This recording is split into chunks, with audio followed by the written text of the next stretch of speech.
इस्तेमाल नहीं किया, पीपल के पत्ता इस्तेमाल नहीं किया, बरगद का पत्ता, शीशम का पत्ता, केले का पत्ता इतना चौड़े चौड़े थे, क्यों नहीं इस्तेमाल किया? खजूर को क्यों इस्तेमाल किया? क्या रीजन था? आमीन, हालेलुया। खजूर में क्या कोई साधारण बात नहीं है, लेकिन प्रभु ने क्यों इस्तेमाल किया? आम को इस्तेमाल कर सकता जिसका फल बहुत अच्छा है, वो कटहल के पेड़ को इस्तेमाल कर सकता जिसका फल बढ़िया है, केले को इस्तेमाल कर सकता है, उसके चौड़े पत्ते हैं, छायादार हैं, लेकिन ये साधारण पत्तों को, ये छोटी छोटी पत्तियों को, खजूर की डालियां को क्यों इस्तेमाल किया? इस पेड़ में बहुत बड़ी 6 खासियत बहुत अच्छी है इसकी, इसका प्रकाशन में बताऊंगा। आमीन, आमीन, हालेलुया। खजूर एक ऐसा पेड़ है, ध्यान सुनिएगा, आमीन। खजूर एक ऐसा पेड़ है, वो रेगिस्तान में उगता है, हाँ या ना? आया ना? रेगिस्तान में उगता है, पहला खासियत। बालू में उगता है, रेगिस्तान में। रेगिस्तान बालू इतना गर्म होता है, इतना हीट होता है, वहाँ नंगे पैर आप चल नहीं पाओगे। इवन आपके जूते हो, इस समय जब गर्मी है, आप राजस्थान रेगिस्तान में जाइए, दुबई रेगिस्तान में जाइए, आप चल नहीं पाओगे क्योंकि बहुत गर्म, बहुत हीट है। लेकिन फिर भी ये पेड़ उसी जो है रेगिस्तान में, उसी गर्म बालू में, उसी डिजर्ट इलाके में, उसी रेगिस्तान में हरा भरा खड़ा रहता है। क्यों? क्योंकि ये खजूर है। आमीन, हालेलुया। पहला खासियत समझ आई कि गई? समझ आई? आमीन। दूसरा खासियत, इसको और पेड़ों के मुताबिक कोई पानी, कोई खाद, कोई ज्यादा देख रेख करना बिल्कुल नहीं चाहिए। आप जब पढ़ते हैं जनरल नॉलेज में, जीके में जब पढ़ेंगे तो आप वहां पर लिखा रहता है कि जो सऊदी अरब है बिना नदी तालाब वाला देश है, और उस देश में सबसे ज्यादा पैदा होने वाली ही खजूर है। जितने डेट्स हैं, जितने खजूर हैं, उसी देश से आते, दुबई से, कतर से, सऊदी अरब से। दूसरी खासियत कि वो बिना पानी, बिना खाद, उस तपती भूमि में भी वो फल देना नहीं छोड़ता, फल देता रहता है। आमीन। इसके पत्ते कभी नहीं मुरझाते, पतले पतले दिखते हैं लेकिन रेगिस्तान में कभी मुरझाते नहीं, और वो फल देता है। बाकी कई फलों से बहुत कीमती है। खजूर का आप पूछ के देखो, एक पैकेट आई थिंक 90-95-100 रुपए से मिलेगा कुछ। उसको लोग इस्तेमाल करते हैं डाइट के लिए, ताकत पाने के लिए।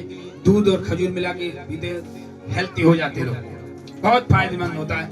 ये कहाँ होता है? केवल रेगिस्तान में, बालू में। ये कोई अच्छी भूमि, उसके लिए कोई आपको ट्रैक्टर से जुताइया नहीं करनी है, उसके लिए आपको बुआई नहीं करना है। वो एक काट दिया रेगिस्तान में और हरा भरा रहेगा, पत्ते भी हरा भरा रहेंगे और फल देता रहेगा। और तीसरी सबसे बड़ी बात कि जो खजूर का पेड़ है सबसे लंबा होता है, सबसे लॉन्ग होता है। आमीन, होता है कि नहीं? सबसे लंबा होता है।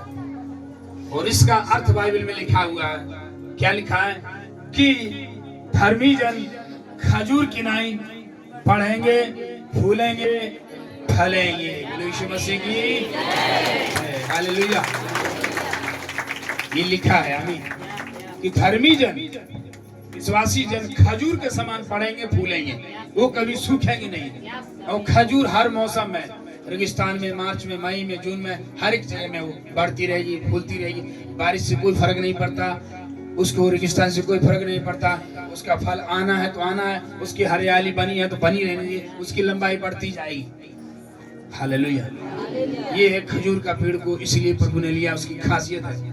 प्रभु ने जो भी चीज इस संसार में उठाया अपने लिए, चाहे मिट्टी हो, चाहे पौधा हो, चाहे किसी का उदाहरण दिया, उसका उपदेश है।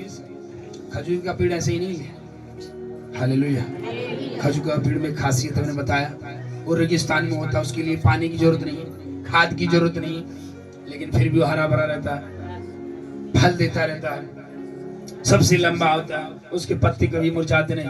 और दूसरे, इस खजूर के ऊपर तमाम पक्षियां अपना घोंसला बना के रहते हैं, इसी खजूर में। आज खजूर एतवार इसलिए मनाया जाता है खजूर के नाम से, कि खजूर की डालियां यीशु मसीह को जब आया था, लोगों ने हिलाकर ऐसे स्वागत किया था कि धन्य है जो राजा, जो गधे के बच्चे में बैठ कर आए। ये भविष्यवाणी पहले से हुई थी। यिर्मयाह ने, दानियल ने, एजकेल ने भविष्यवाणी किया कि एक राजा सवार होकर गधे के बच्चे में आएगा, वो नम्र होगा और सारी जातियों के लिए उद्धार करेगा। आज वही राजा की हलचल मच रही है, देख रहे हैं यीशु मसीह का पेपरों में, अखबारों में यीशु मसीह का विरोध, यीशु मसीह खिलाफत हो रही है। क्यों? कि वो राजा है, इसलिए उद्धार करता है, इसलिए वो छुड़ाता है लोगों को, इसलिए वो प्यार करता है, इसलिए। आमीन। और आपसे भी प्यार किया है, हालेलुया।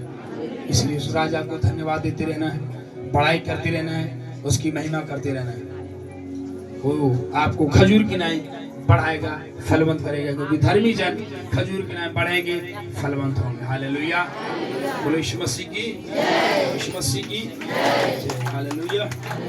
इसलिए मेरे प्रियो, प्रार्थना में, संगति में, प्रभु की उपस्थिति में आपकी निरंतर प्रभु के साथ रहे, निरंतर आप प्रभु के साथ रहेंगे, उसकी उपस्थिति में रहेंगे, फास्टिंग में, प्रार्थना में, ताकि प्रभु आपको ब्लेस करे, प्रभु आपको आशीष दे। आमीन।